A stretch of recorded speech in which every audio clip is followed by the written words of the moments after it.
नमस्कार, मैं अंतर्यामी कौशिक।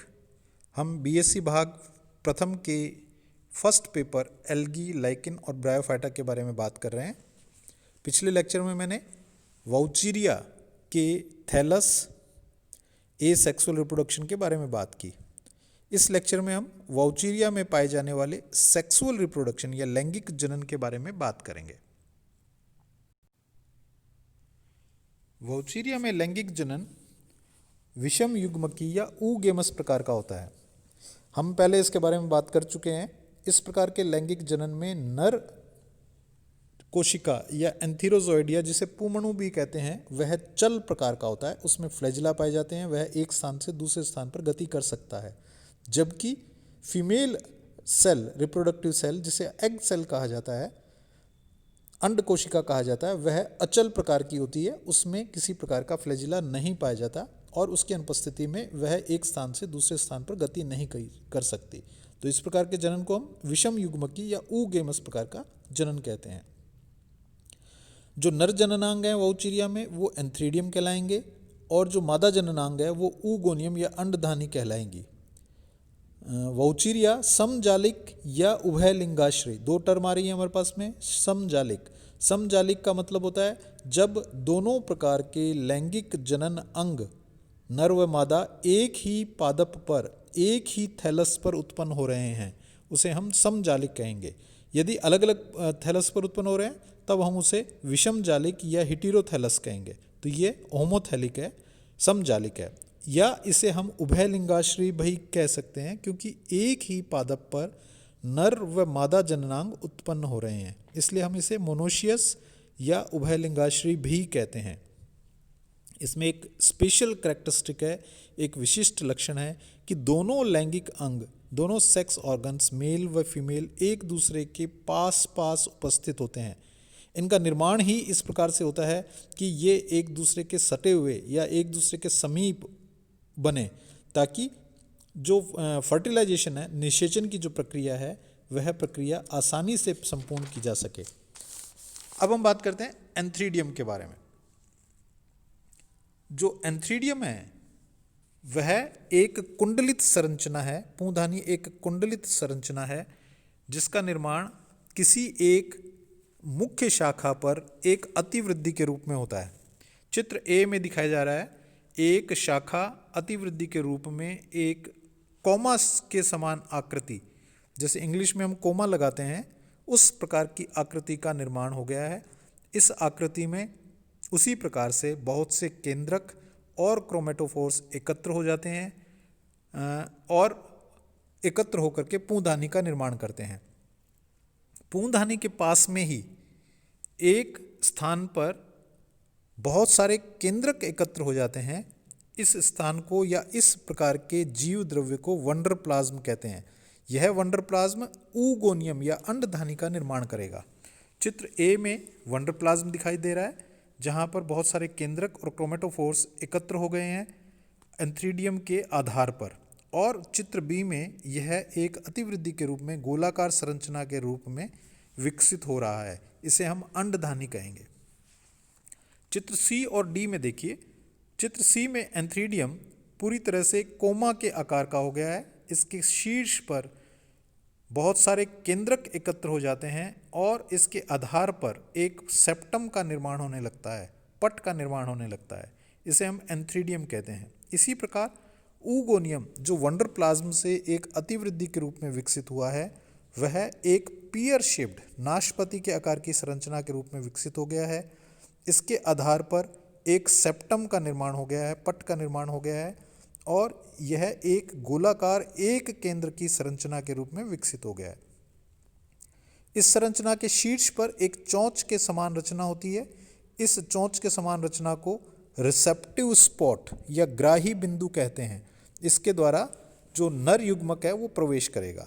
इस चोंच के समान रचना के आधार पर रंगहीन जीवद्रव्य पाया जाता है, जिसे हम काचाब क्षेत्र या हाईलाइन एरिया कहते हैं। जो रंगहीन जीवद्रव्य क्षेत्र है, इस क्षेत्र के द्वारा जो नर युग्मक है वह मादा युग्मक में प्रवेश करता है।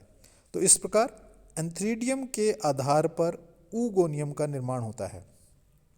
विद्यार्थियों, एक बार दोबारा आप एंथ्रीडियम को देखें। एंथ्रीडियम में बहुत सारे केंद्रक होते हैं और यह सेप्टम के निर्माण के द्वारा बहुकेंद्र की संरचना में परिवर्तित हो जाता है, जबकि ऊगोनियम में बहुत सारे केंद्रक होते हैं, लेकिन वे सभी केंद्रक या तो नष्ट हो जाते हैं एक केंद्रक को छोड़कर, या वे सभी केंद्रक मुख्य शाखा में चले जाते हैं। वैज्ञानिकों का अलग अलग मत है।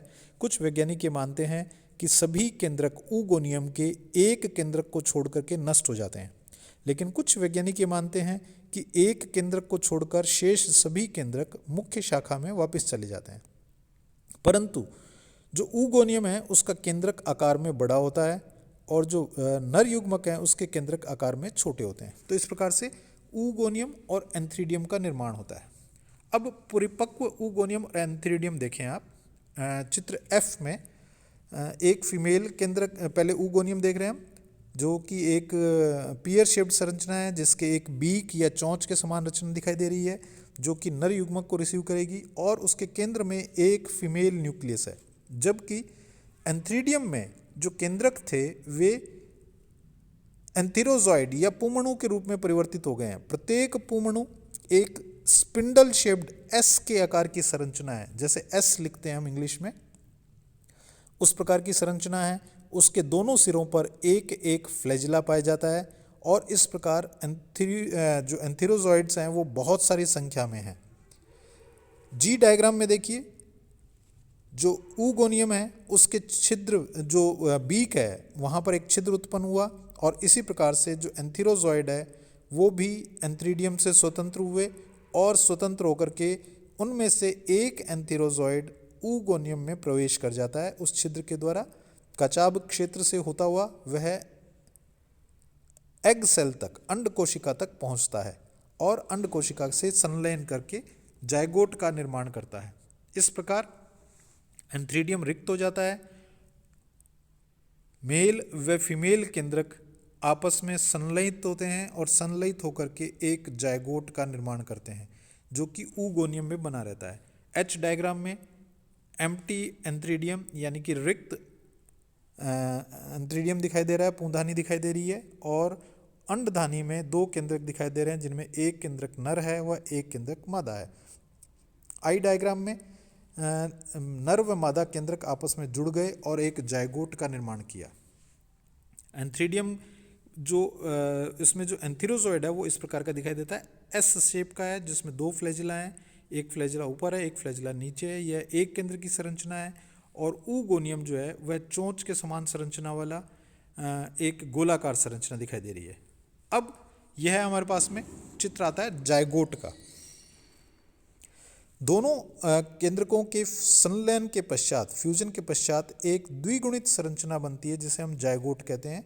यह जायगोट अपने चारों ओर एक मोटी भित्ति का निर्माण कर लेता है और रेस्टिंग स्टेज में चला जाता है, सुप्तावस्था में चला जाता है। जब अनुकूल परिस्थितियां पुनः आती हैं, प्रतिकूल परिस्थितियों के समाप्त होने पर अनुकूल परिस्थितियां पुनः आती हैं, तो यह जायगोट एक ट्यूब नुमा रचना के द्वारा, जिसे हम प्रोटोनीमा कहते हैं, के सहायता से एक नए थैलस का निर्माण कर लेता है। तो इस प्रकार वाउचीरिया जनन में, रिप्रोडक्शन में, सेक्सुअल रिप्रोडक्शन में एक जायगोट से जाइगोस्पोर में चेंज हो गया या प्रोटोनीमा में चेंज हो गया और नए पादप का निर्माण करता है। यह इसका एक जीवन चक्र है। एंथ्रीडियम, ऊगोनियम, एंथीरोजॉइड दोनों का फ्यूजन हुआ, जायगोट बना, जायगोट में मियोसिस हुई, केंद्रक अगुणित हो गए और अगुणित होने के पश्चात यह फिर एक नए पादप के रूप में परिवर्तित हो गया। तो विद्यार्थियों, इस प्रकार वाउचीरिया अपना जीवन चक्र पूर्ण करता है। धन्यवाद।